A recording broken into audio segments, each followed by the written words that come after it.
अनुरोध किया है कि सुशांत सिंह राजपूत केस की जांच रिपोर्ट का निष्कर्ष जल्द से जल्द जारी कर दिया जाए। अनिल देशमुख ने कहा कि जांच शुरू हुए 5 महीने से ज्यादा समय हो गया है, लेकिन सीबीआई ने यह खुलासा नहीं किया है कि अभिनेता सुशांत सिंह राजपूत की हत्या की गई या फिर उन्होंने आत्महत्या की। उन्होंने सीबीआई से जल्द जांच के निष्कर्ष लोगों के समक्ष करने का अनुरोध किया। आपको बता दें कि अभिनेता सुशांत सिंह राजपूत की मौत के मामले में सीबीआई की जांच को लेकर सुप्रीम कोर्ट में एक जनहित याचिका दायर की गई थी। याचिका में केस को लेकर सीबीआई से स्टेटस रिपोर्ट लेने की मांग की गई। सुशांत सिंह राजपूत मुंबई स्थित अपने आवास में 14 जून 2020 को मृत पाए गए थे। मामले की जांच सीबीआई के अलावा ईडी और एनसीबी भी कर रही है। सुशांत सिंह राजपूत मामले में अब तक कुछ साफ नहीं हो सका है। आरोपित फिल्मकार संजय लीला भंसाली, एकता कपूर, भूषण कुमार और साजिद नाडियावाला के अधिवक्ता कोर्ट में उपस्थित हुए। भंसाली की ओर से अधिवक्ता सरोज कुमार और शेष तीनों फिल्मकारों की ओर से प्रिय रंजन उर्फ अन्नू कोर्ट में उपस्थित हुए। वहीं भंसाली की ओर से पहली बार अधिवक्ता उपस्थित हुए थे। और अब ये बड़ी जानकारी इस समय मिल रही है कि गृह मंत्री जो कि महाराष्ट्र के अनिल देशमुख हैं, उन्होंने ये मांग की है कि सीबीआई अपनी रिपोर्ट का जल्द से जल्द खुलासा करे कि आखिर इस मामले में अभी तक क्या कुछ कार्रवाई हुई है और ये बताया जाए कि सुशांत ने आत्महत्या की थी या फिर उनकी हत्या की गई है।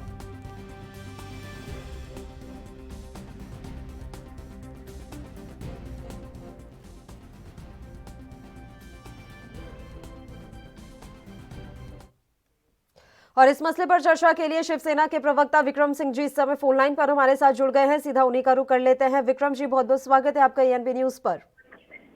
हाँ मैडम, हाँ नमस्कार। हाँ विक्रम जी, बड़ी मांग एक बार फिर से अनिल देशमुख की तरफ से उठाई गई है। उन्होंने कहा है कि जल्द से जल्द खुलासा किया जाए कि सुशांत सिंह ने आत्महत्या की थी या फिर उनकी हत्या की गई है। क्या लग रहा है, सीबीआई को इतनी देरी क्यों हो रही है इस मामले में अपने निष्कर्ष तक पहुंचने के लिए? नहीं, बिल्कुल बिल्कुल मैडम, आज पूरा देश जो है इंतजार कर रहा है। जिस तरीके से महाराष्ट्र पुलिस के हाथ से जो है सुशांत सिंह मैटर को जो है लेके केंद्र सरकार ने जो है या बिहार सरकार ने सीबीआई के हाथ में दे दिया था, आज क्या मिला उस मैटर का, क्या हुआ जो है देश जानना चाहता है। कि बिहार इलेक्शन खत्म हो गया तो सुशांत सिंह का जो है मैटर खत्म हो गया, देश ऐसा मानता है। आज कहीं ना कहीं जो देश की जनता जो है जो न्याय मांग रही थी जो है सुशांत सिंह का जो है वो न्याय क्या बिहार चुनाव के साथ वो खत्म हो गया, मिल चुका जो है। तो कहीं ना कहीं जो है आज महाराष्ट्र शासन ने जो है या महाराष्ट्र पुलिस ने या गृह मंत्री महोदय ने जो है तो मांग किया है कि सीबीआई ने उसमें पाया क्या जो है, क्या निष्कर्ष निकाला सीबीआई ने जो है। निश्चित तौर पे इसका जो है कहीं ना कहीं खुलासा जो है सीबीआई करे, ऐसा जो है हमारी देश की जनता चाहती है। और स्पेशली हम महाराष्ट्र शासन के लोग चाहते हैं जो है कि जो है सीबीआई जो है उस चीज का खुलासा करे।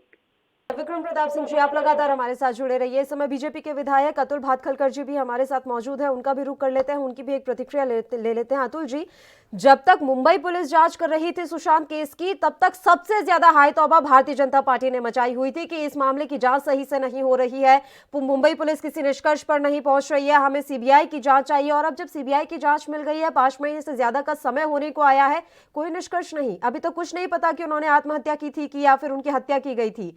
अब क्यों नहीं भारतीय जनता पार्टी की तरफ से कुछ कहा जा रहा है? अब क्यों नहीं मांग उठाई जा रही है कि आप पता करिए कि सुशांत सिंह की मौत कैसे हुई?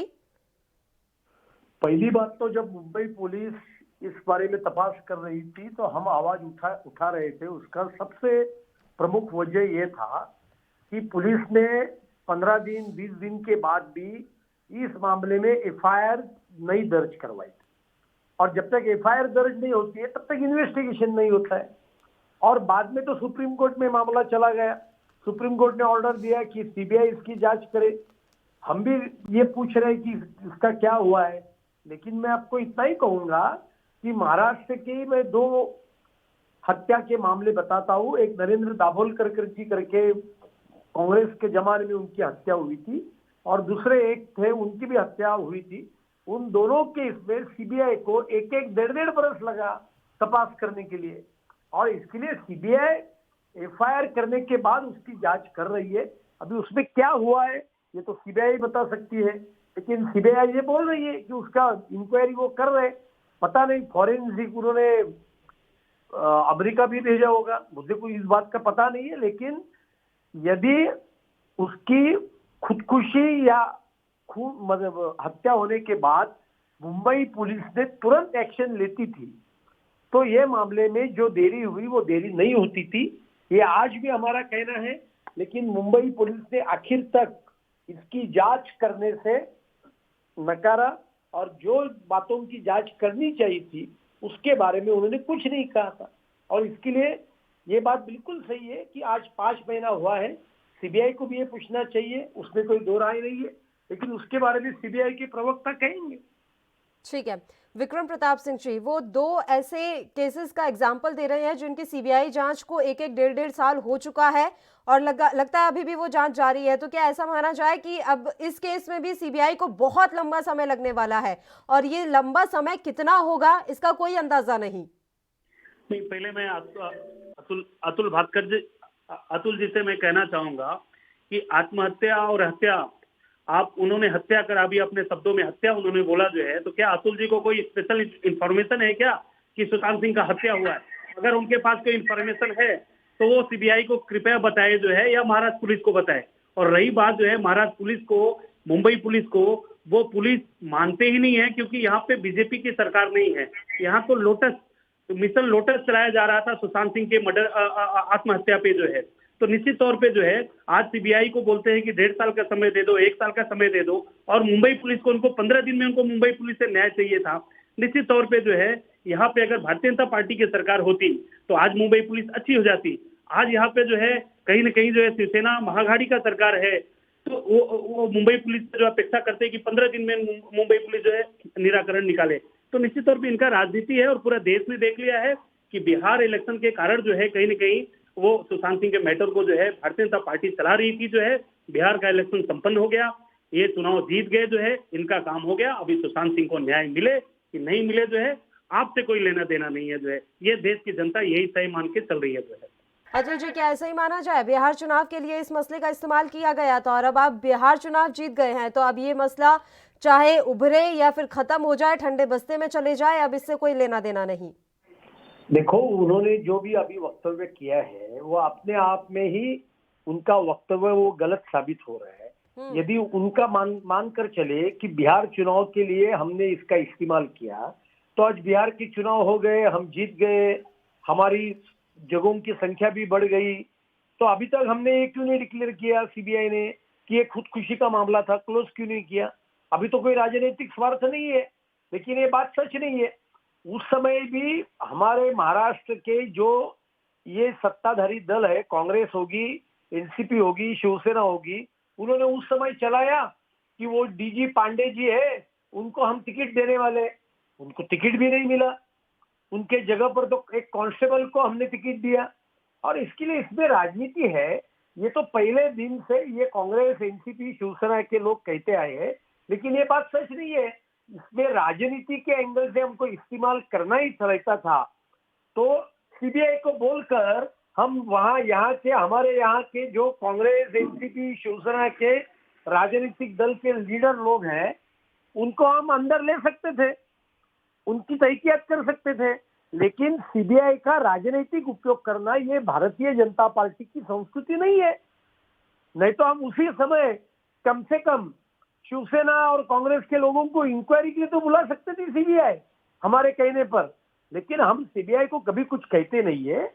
और ये केस सीबीआई को देश और के आपसे जानना चाहूंगी, देखिए सर, ये कोई पहला मसला नहीं है। मैं आपको एक चीज और कहना चाहूंगी और आपसे समझना भी चाहूंगी, ये कोई पहला मसला नहीं है।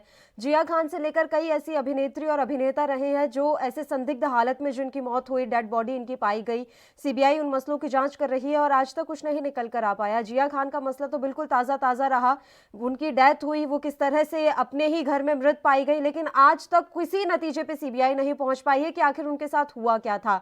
क्या अभिनेता और अभिनेत्रियों की मौत इसी तरह से रहस्य बनी रहेगी कि किसी भी मसले में हम किसी निष्कर्ष पर ही नहीं पहुंच पाए? नहीं, मैंने शुरुआत में ही कहा कि ऐसे मैटर में निष्कर्ष पर पहुंचने के लिए इतनी समय लगना ये कोई अच्छी बात नहीं है। न्याय व्यवस्था के लिए, कानून की व्यवस्था की दृष्टि से ये अच्छी बात है क्या? तो बिल्कुल अच्छी बात नहीं है। जितने जल्दी हो सकता है कोई भी बात का तहकीकात जल्द पूरी करने की आवश्यकता है। मुझे लगता है कि आपने जो विषय छेड़ा है वो राजनीति से परे और एक बहुत बड़ा विषय है, जिसके लिए क्रिमिनल इन्वेस्टिगेशन इस देश का और मजबूत होने की आवश्यकता है। उसके लिए अपने यहाँ फॉरेंसिक जो एविडेंस है वो एविडेंस इकट्ठा करने की लैब और ज्यादा सक्षम रूप में निर्माण करने की आवश्यकता है। लेकिन ये लंबा विषय है, मेरा विषय इतना ही है कि उस समय और आज भी कांग्रेस और बाकी विपक्षी दल ये जो भारतीय जनता पार्टी पर इल्जाम लगा रहे थे कि इसका राजनीतिक उपयोग हम कर रहे हैं, ये बात बिल्कुल सच नहीं है। ये सारासार गलत किस प्रकार की बात है, इतना मैं आपको कहना।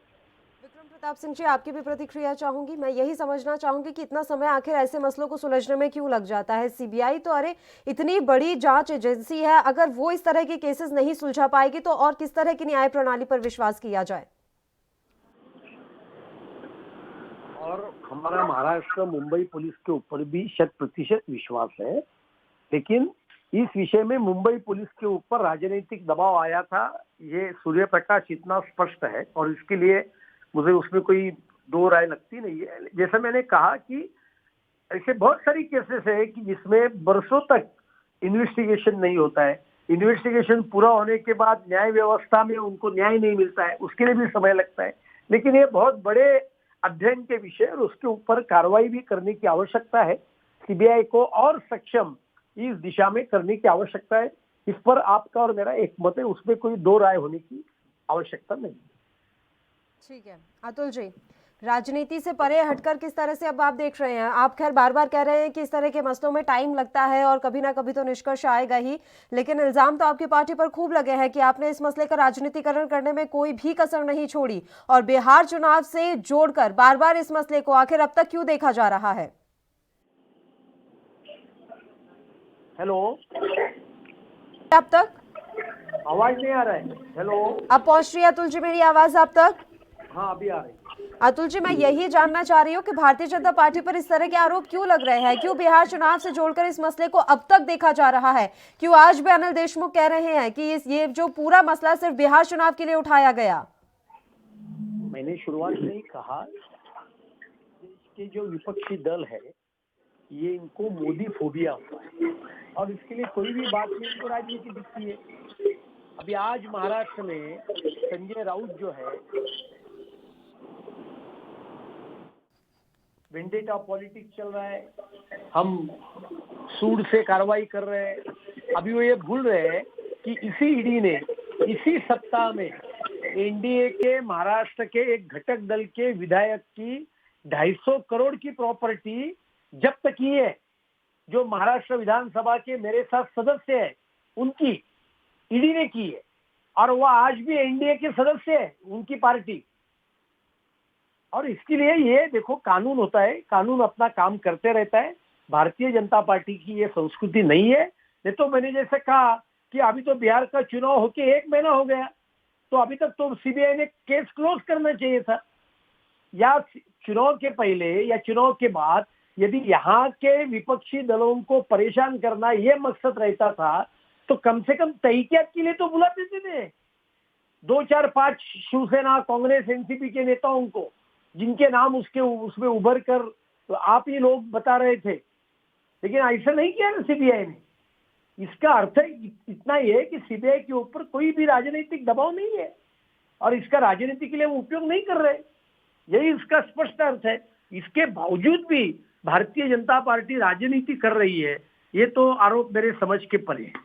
ठीक है विक्रम जी, आखिरी सवाल है, क्या आप ऐसा मान रहे हैं कि सुशांत केस में ये एनसीबी का जो एंगल बीच में आ गया था कहीं ना कहीं जांच इससे प्रभावित हुई है, क्योंकि अब सारा फोकस सिर्फ एनसीबी और ड्रग्स पर आकर सिमट गया है। नहीं, बिल्कुल बिल्कुल मैडम, पहली बात तो मैं खुद तो हूँ कि अतुल जी ने कम से कम आज मुंबई पुलिस तो कहा जो है, या अपना तो माना या महाराष्ट्र का तो माना। नहीं तो जब जब भाजपा की सरकार रहेगी, देवेंद्र जी मुख्यमंत्री रहेंगे तो ही मुंबई पुलिस है, नहीं तो देशद्रोही है। कहीं न कहीं लोगों ने मुंबई पुलिस को बदनाम करने का काम पिछले जो है 6 महीने 8 महीने में जो किया जो है, महाराष्ट्र की जनता और मुंबई की जनता बहुत ही अच्छे तरीके से देख रही है जो है। कहीं न कहीं जो है इन्होंने महाराष्ट्र की गरिमा को जो कम करने का काम किया जो है, महाराष्ट्र की जनता वो देख रही है। आने वाले समय में इसका खामियाजा भी भुगतना पड़ेगा, चाहे बीएमसी इलेक्शन हो चाहे महाराष्ट्र का विधानसभा इलेक्शन हो। निश्चित तौर पे इन्होंने मुंबई पुलिस, जिसके ऊपर प्राउड फील करते हैं हम सब जो है, जिनको दाऊद जैसे लोगों को जो मुंबई पुलिस जो है बाहर भगाने पे मजबूर कर देती है, ऐसे मुंबई पुलिस पे इन्होंने अविश्वास किया जो है। और यहाँ पे अगर देवेंद्र जी मुख्यमंत्री होते जो है, कमल का मुख्यमंत्री होता, तो वही मुंबई पुलिस ये लोग अच्छा मानते। लेकिन कहीं ना कहीं जो है ये लोग मुंबई पुलिस को बदनाम करने का काम किए। और सीबीआई भी, मैं बोलता हूँ सीबीआई अगर टाइम लगा रही तो निश्चित तौर पे जो हकीकत है, जो कोई चीज सच्चाई अगर नहीं आएगी तो सीबीआई गलत क्लोजर नहीं देगी जो है। सीबीआई अपनी हकीकत जो है ढूंढ रही होगी जो है, दूध का दूध पानी का पानी होगा। मैं बिल्कुल नहीं कहूंगा कि सीबीआई जो है 1 महीने में 15 दिन में दे देना चाहिए जो है। न्याय प्रक्रिया का कहीं न कहीं सोल्यूशन ढूंढने में टाइम लगता है जो है, लेकिन इनको 15 दिन में रिजल्ट चाहिए था, इनको 10 दिन में चाहिए था, इनको 15, लेकिन अब वो प्रेशर उन्होंने सीबीआई के सामने क्यों नहीं देते। अगर सुशांत को न्याय अगर सही में जो है भारतीय जनता पार्टी अगर मांगती जो है तो आज जाके धरना दो सीबीआई हेडक्वार्टर में दिल्ली में जो है कि मुझे न्याय दो, बिहार के बच्चे को न्याय दो जो है। क्यों नीतीश जी बोल नहीं रहे अभी सीबीआई को रिपोर्ट उन्होंने दिया जो है लगाए। लेकिन कहीं ना कहीं जो है ये इतनी इतनी इतनी जो है नीचे स्तर की राजनीति अगर भारतीय जनता पार्टी कर सकती है चुनाव जीतने के लिए जो है, तो जनता भी जो है जिन्होंने चुना है जो है केंद्र सरकार को जो है या बिहार सरकार में अभी उन्होंने अपना विश्वास जताया, देख रही है जो है इनकी हकीकत को जो है, और उद्धव जी के कामों को देख रही है, और कहीं कहीं महाराष्ट्र शासन और मुंबई पुलिस के काम को भी देख रही है। आने वाले समय में जो है इसका खामियाजा निश्चित तौर पे महाराष्ट्र में तो भुगतना पड़ेगा भारतीय जनता पार्टी को जो है। कुछ भी देखना भी रहेगा कि कब तक इस मसले का खुलासा हो पाता है, क्योंकि वाकई में सुशांत सिंह के केस को जितनी तवज्जो भारतीय जनता पार्टी की तरफ से पहले दी गई थी अब नहीं दी जा रही है। वाकई में अब कोई नहीं जानना चाह रहा कि सुशांत सिंह ने वाकई में आत्महत्या की थी या उनकी हत्या की गई है। चलिए, अनिल देशमुख को देर से ही सही पर इस केस की याद आई। उम्मीद करते हैं कि सीबीआई जल्द से जल्द किसी ना किसी निष्कर्ष पर तो निकले और पता लगे कि सुशांत सिंह के साथ आखिर में क्या हुआ था। आप दोनों का बहुत बहुत शुक्रिया तमाम चर्चा के लिए, आप हमारे साथ जुड़े। तो आज हमने यही बात की है कि कैसे सुशांत सिंह केस को अब उतनी तवज्जो नहीं मिल रही है, उतनी मीडिया कवरेज भी नहीं मिल रही है कि आखिर सुशांत सिंह राजपूत के साथ हुआ क्या था। आज अनिल देशमुख ने सीबीआई से मांग की है कि जल्दी से जल्द आप बताएं कि 5 महीने से ज्यादा का समय हो गया है और अब तक आपने क्या निष्कर्ष निकाला है। देखने वाली बात रहेगी कि सीबीआई की तरफ से क्या वाकई में किसी तरह की कोई जानकारी साझा की जाती है या नहीं। एक छोटे से ब्रेक के लिए बुलेटिन में रुक रहे हैं, फौरन हाजिर होंगे।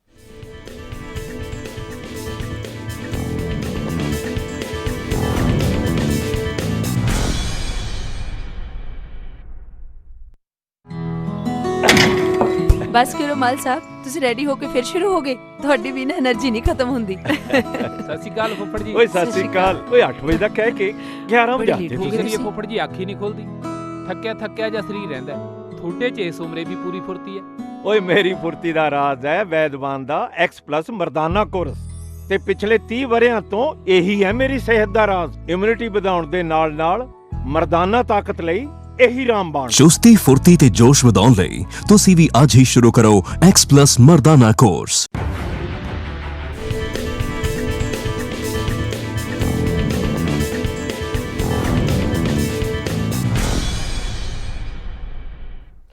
ब्रेक के बाद एक बार फिर से आप सभी का स्वागत है। बढ़ते हैं अगली खबर की ओर। राष्ट्रीय राजधानी दिल्ली को अभी घने कोहरे और ठंड से निजात मिलने की उम्मीद नहीं है। मौसम विभाग के मुताबिक नए साल यानी 1 जनवरी को न्यूनतम तापमान 3 डिग्री तक पहुंचने का अनुमान है। दिल्ली में पिछले कई दिन से न्यूनतम तापमान 4 से 6 डिग्री सेल्सियस के बीच बना हुआ है। मौसम विभाग के अनुसार दिल्ली में आज न्यूनतम तापमान 6 डिग्री सेल्सियस जबकि अधिकतम तापमान 23 डिग्री सेल्सियस रहेगा। वहीं अधिकतर इलाकों में मध्यम से घना कोहरा छाया हुआ है। मौसम विभाग के मुताबिक 28 दिसंबर से पंजाब, हरियाणा, दिल्ली, उत्तर प्रदेश और उत्तरी राजस्थान में शीतलहर की रफ्तार तेज होने का अनुमान है। मौसम विभाग के मुताबिक पंजाब, हरियाणा, राजस्थान और उत्तर प्रदेश में कई स्थानों पर न्यूनतम तापमान सामान्य से कम है, जबकि राष्ट्रीय राजधानी दिल्ली को शीतलहर से थोड़ी राहत मिली है। हालांकि कोहरे का प्रकोप अभी भी लगातार जारी है। वहीं पंजाब के भी कई इलाकों में घना कोहरा है। इसके अलावा उत्तराखंड, पूर्वी उत्तर प्रदेश, हरियाणा, मणिपुर, मिजोरम और त्रिपुरा में सुबह के वक्त आसमान में घने कोहरे की चादर छाई रही, जिसकी वजह से विजिबिलिटी काफी कम रही है। वहीं दिल्ली में प्रदूषण के स्तर में मामूली सुधार तो हुआ, लेकिन हवा अभी भी बहुत खराब श्रेणी में बनी हुई है। दिल्ली का आज औसतम AQI 334 दर्ज किया गया। मौसम विभाग के अनुसार दिसंबर के आखिर 2 दिन में राजधानी का न्यूनतम तापमान 4 डिग्री सेल्सियस और अधिकतम तापमान 19 डिग्री सेल्सियस तक पहुंचने का अनुमान है।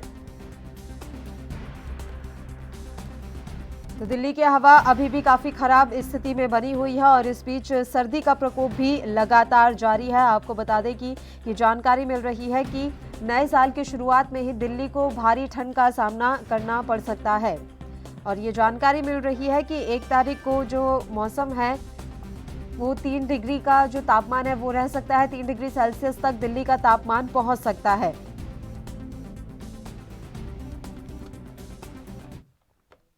और इस खबर पर तमाम जानकारी के साथ दिल्ली से हमारे संवाददाता राजीव तिवारी समय लाइव जुड़ गए हैं। राजीव, आपसे जानकारी चाहेंगे फिलहाल दिल्ली में किस तरह की ठंड जो है लोगों को महसूस हो रही है, ठंड का प्रकोप क्या कुछ है? देखिए बिल्कुल बता दें, जिस तरीके से लगातार कहीं ना कहीं जो ठंड का क्या स्तर है वो बढ़ता चला जा रहा है। बात करें आपकी कि तो कहीं ना कहीं ठंडी हवाएं चलना स्टार्ट हो चुकी है और दिल्ली के अंदर टेम्परेचर थोड़ा सा नीचे जाने लगा है, तो कहीं ना कहीं दिक्कतें जरूर आ रही है। मगर खास तौर पर उनकी बात करें जो इस टाइम पे फुटपाथ के किनारों पर रहने के मजबूर है, जिनके पास गर्म कंबल भी नहीं है, यहाँ तक कि रात गुजारने के लिए छत भी नहीं है, तो कहीं ना कहीं दिक्कतें जरूर आ रही है। मगर बात करें जिस तरीके से मौसम विभाग की, तो मौसम विभाग ने 28 तारीख और 29 तारीख के लिए पहले ही स्पष्ट कर दिया है कि हल्की बारिश हो सकती है। तो जैसे ही बारिश होगी तो कहीं ना कहीं और ज्यादा टेम्परेचर नीचे आ सकता है। तो जिस तरीके से अब कह सकते हैं जब मौसम का जो टेम्परेचर नीचे आ रहा है, यानी कि ठंडी हवाएं चल रही हैं, तो कहीं ना कहीं दिक्कतें जरूर आएंगी। और खास तौर पर उनकी जो फुटपाथ पर रहने वाले लोग हैं या फिर कहें जो 1 महीने से किसान डटे हुए हैं, वो कैसे रात गुजार रहे होंगे, ये सोचिए जरा। जी राजीव, और इस बीच में रैन बसेरों की क्या कुछ स्थिति है? पिछली बार भी जब इस मसले पर हमारी बातचीत हुई थी तो आपने जानकारी दी थी कि रैन बसेरों की संख्या बढ़ाने की अभी कवायद चल रही है, तो क्या अभी कुछ रैन बसेरों की संख्या बढ़ाई गई है? वहां पर क्या कंबल की व्यवस्था है और कंबल वितरण की प्रक्रिया अभी शुरू की गई है या नहीं? देखिए बिल्कुल बता दें, जिस तरीके से बात करें दिल्ली सरकार की, तो दिल्ली सरकार अभी रैन बसेरे को नहीं बढ़ा पा रही है, क्योंकि जो वैसे भी जितने रैन बसेरे हैं दिल्ली सरकार के पास, उनके अंदर अभी भी कोविड के चलते कहीं सोशल डिस्टेंसिंग का पालन किया जा रहा है और जिसकी वजह से लोगों को जगह नहीं मिल पा रही है। मगर बात करें जिस तरीके से लोगों को गर्म कंबल बांटने की, वो या फिर कहें या लोगों को सुविधाएं पहुंचाने की, वो कहीं ना कहीं कुछ संस्थाएं जरूर करती नजर आ रही है। मगर हाँ, ये जरूर कहा जा रहा है कल अरुण जेटली की जयंती है, तो कहीं ना कहीं बीजेपी के जो कार्यकर्ता हैं या फिर जो नेता हैं वो कल कंबल बांटने का कार्यक्रम जरूर कर रहे हैं और कहीं ना कहीं लोगों को राहत देने की कोशिश करी है, क्योंकि कंबल जो कल हनुमान मंदिर पर बांटे जाएंगे कनॉट प्लेस के अंदर, वो बीजेपी के कार्यकर्ता बांटेंगे और कुछ नेता बांटेंगे। और कहीं ना कहीं जो लोगों को, यानी कि जो फुटपाथ पर रहने वाले लोग हैं, खासतौर पर उन लोगों को गर्म कंबल दिए जाएंगे ताकि ठंड से थोड़ा सा बचाव हो सके। मगर बात करें दिल्ली सरकार की, तो दिल्ली सरकार अभी भी रैन बसेरों की जो सुविधाएं हैं वो नहीं बढ़ा पा रही है। मगर हाँ, कुछ कोशिश जरूर करती नजर आ रही है, मगर पूरी तरीके से अभी वो कोशिश कामयाब होती नजर नहीं आ रही है। जी बिल्कुल राजीव, अलाव की व्यवस्था तो आखिरकार सरकार की तरफ से की जा सकती है कि जहां जहां दिख रहे हैं कि लोग वहां फुटपाथ पे सोते हैं या रहते हैं, अक्सर ऐसी जगह पहले से चिन्हित होती है जहां इस तरह के लोग रह रहे होते हैं, तो क्या वहां पर अलाव की व्यवस्था भी सरकार की तरफ से नहीं की जा सकती या अभी सरकार का ध्यान ही नहीं है इस ओर? देखिए बिल्कुल बता दें, जिस तरीके से बात करें कि हालात की, तो कहीं ना कहीं जो लोगों को दिक्कतें हो रही है, मान लीजिए आप अस्पताल के अंदर जो बाहर मरीजों के परिजन बैठे हुए हैं, वो कहीं ना कहीं अभी भी ठंड का सामना करना पड़ रहा है, क्योंकि अस्पताल के अंदर उन्हें जाने नहीं दिया जाता और बाहर वो अस्पताल के किनारे पर फुटपाथ के किनारे पर या फिर कहें वैसे रात गुजारने के मजबूर होते हैं। तो उनके पास ना तो गर्म कंबल हो पाते हैं, ना ही सुविधाएं मिल पाती है। मगर जो बात करें जो फुटपाथ पर रहने वाले लोग हैं, यानी कि जो सारे दिन कमाते हैं और कहीं ना कहीं रात गुजारने के लिए फुटपाथ पर ही सो जाते हैं, तो वो गर्मियां तो काट लेते हैं, मगर सर्दियों के अंदर सबसे बड़ी दिक्कत आती है। मगर जिस तरीके से अब ठंडी मौसम यानी ठंडा मौसम होता चला जा रहा है और कल और परसों के लिए जो कहा गया है कि बारिश हो सकती है, तो कहीं ना कहीं दिक्कतें जरूर आ सकती है। मगर दिल्ली सरकार का अभी इस तरफ ध्यान ही नहीं है, ना ही उन लोगों तक सुविधाएं पहुंचाने की बात करें या वो भी नहीं दी जा रही है। दिल्ली सरकार की जो रैन बसेरे हैं उनके अंदर भी जगह कम है, मगर दिल्ली सरकार का ध्यान सिर्फ राजनीति की तरफ है, क्योंकि वो या तो किसानों की तरफ उनका झुकाव है या फिर कहें कि जो आने वाले इलेक्शन है उनकी तरफ झुकाव है। जी बिल्कुल, और देखिए दिल्ली वासियों को अभी कंबल दिए गए हो या ना दिए गए हो, मैं आपसे ये भी जानकारी चाहूंगी कि अभी बॉर्डर पर जो किसान ठहरे हुए हैं, क्या सरकार की तरफ से कोई मदद की जा रही है? ऐसे तो दिल्ली सरकार बहुत ज्यादा हितैषी इन किसानों की बन रही है, सरकार की तरफ से कोई मदद पहुंचाई गई उन्हें? क्योंकि समाज सेवी संस्थाएं तो खूब आगे आ रही हैं, सरकार क्या कर रही है इन किसानों के लिए? देखिए बिल्कुल बताइए, जिस तरीके से दिल्ली सरकार की बात करें या फिर कांग्रेस पार्टी की बात करें, किसानों की समर्थन जरूर कर रही है, मगर किसानों के लिए ना ही कोई गर्म कंबल बांटे जा रहे हैं कि किसी भी पार्टी की तरफ से, ना ही ऐसी कोई सुविधाएं की जा रही हैं जिनको राहत मिल सके, यानी कि ठंड से थोड़ा बहुत बचाव हो सके। मगर जो भी संस्थाएं मदद कर रही हैं वो सिर्फ अपने खर्चे से कर रही हैं, ना ही किसी भी पार्टी की तरफ से कोई ऐसा मदद मिल पा रही है, चाहे वो कांग्रेस है या दिल्ली सरकार है या फिर कहें और कोई पार्टी है। मगर तमाम सब हितैषी से जरूर बने हुए, जैसे आज अरविंद केजरीवाल जी भी पहुंचे थे किसानों के बीच में और उन्होंने कहीं केंद्र सरकार के ऊपर जमकर निशाने भी साधे, मगर कहीं ना कहीं वो ये चीज भूल गए कि ठंड के अंदर अगर किसान बैठे हैं तो उनका जो सुविधाएं गर्म कंबल की या फिर हालात की या फिर सर छुपाने की जगह जो होनी चाहिए, वो कहीं ना कहीं दिल्ली सरकार भी उस तरफ ध्यान नहीं दे रही है। जी बिल्कुल, और आखिरी सवाल है राजीव, फिलहाल प्रदूषण की स्थिति भी खराब ही बताई जा रही है, कहा जा रहा है कि दिल्ली की हवा में अभी कोई सुधार नहीं हुआ है, इसको लेकर क्या कुछ जानकारी है? देखिए बिल्कुल बता दें, जिस तरीके से जैसे जैसे ठंड बढ़ती चली जा रही है दिल्ली के अंदर, तो कहीं ना कहीं जो पॉल्यूशन का स्तर है वो भी बढ़ता चला जा रहा है, क्योंकि लगातार पॉल्यूशन का स्तर बढ़ता चला जा रहा है और कहीं ना कहीं लोगों को लाभ का सहारा लेना पड़ता है, तो उसका भी जो धुआं निकलता है वो भी कहीं ना कहीं इस पॉल्यूशन बढ़ाता है। और कहीं ना कहीं गाड़ियों की जो पहले प्रक्रिया की जाती थी, रेड लाइट ऑन गाड़ियां ऑफ, तो वो प्रक्रिया भी नहीं की जा रही है, तो कहीं ना कहीं पॉल्यूशन का स्तर और बढ़ रहा है।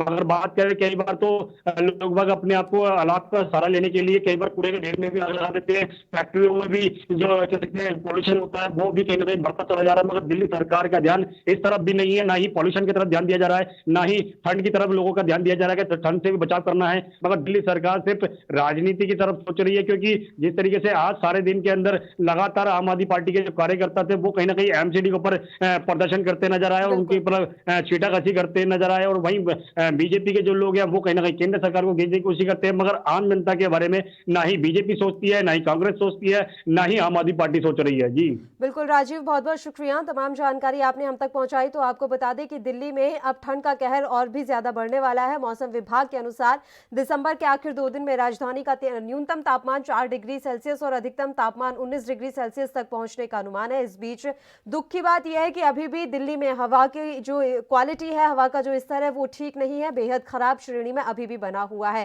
खैर, सरकार इस ओर क्या कदम उठाती है और जो लोग फुटपाथ पर रहते हैं उनकी सुरक्षा के लिए सरकार किस तरह से क्या कुछ आगे कदम उठाएगी, ये देखने वाली बात रहेगी। इसी के साथ बड़ी खबरों में इतना ही। मुझे दीजिए इजाजत। देश प्रदेश की तमाम ताजा खबरों के लिए आप बने रहिए हमारे साथ। नमस्कार।